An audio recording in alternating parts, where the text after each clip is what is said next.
major reasons why the government of President William Ruto is making numerous mistakes is because of this. Number one, either his closest friends and advisors are incompetent. Two, maybe they fear him, or they are so psychophantic that they are not focusing on the success of the nation. One is left wondering why things have not changed ever since Raila Odinga joined William Samoei Ruto's government. Because we have always trusted that Raila is value-driven, is straightforward, is imbued with the ideals of democracy. He believes in devolution, but contrary to that, we don't see anything. There's nothing. Nothing's happening. And another major reason, perhaps, is the people that William Ruto keeps are so illiterate.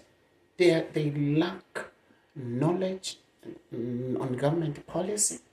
All they do is just to surround the man, and the information they are feeding him does not reflect the unanimous view of the citizens, or it does not reflect what is geared towards transforming or lifting Kenya from the current situation that we are in.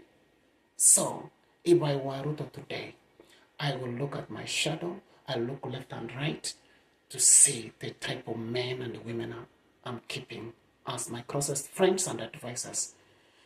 Secondly, I also failed to understand. I used to respect Mr. Musalia Mudavadi.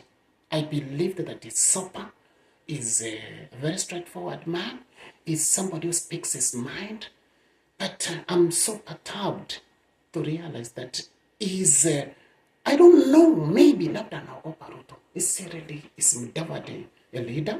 Is he giving Ruto the right information? Is he advising the man? Or Ruto is so stony, is so tough to let any new idea or advice percolate or rather penetrate into his brain? What is happening in the country? I know Ruto has a lot of, he has the least educated and the most educated people in his government. The people like my friend David Inde. What is David Inde doing? I know David Inde as a very great economist. I remember I had some dalliance with the Kisiangani, who actually just recently wanted to strive for freedom, and before he was asked from the PS position on information. But, Ruto has very knowledgeable people. Despite the fact that people like Farouk Kibet are holding sway, they control, they pull the strings from the background, that one does not mean that William Ruto cannot take the best ideas. We'll always have such hangers on in any leader. Even if I were to be elected president today from Gozeland, I will have some people hanging on that you cannot get rid of. Maybe your age mates, and that's the way I look at Farouk Kibet. Farouk Kibet is not a threat to the success of President William Ruto's government. Ruto is a knowledgeable guy. He knows what the Kenyans want. He knows what the ideals of democracy entails. He knows the situation that we are in.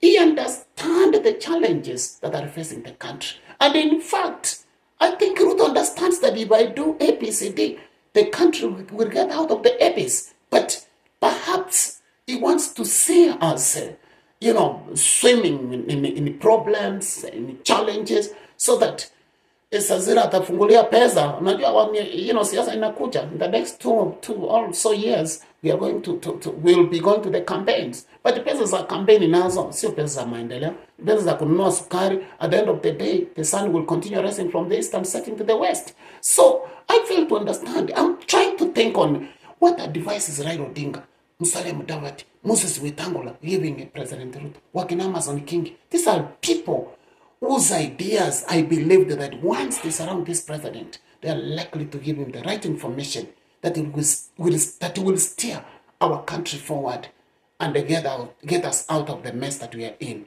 Mina shindwa. But again, all hope is not lost. Let's hope that as we move forward, maybe Ruto will undergo a complete metamorphosis, make a U-turn, and try to pursue programs which are key for the success of our land.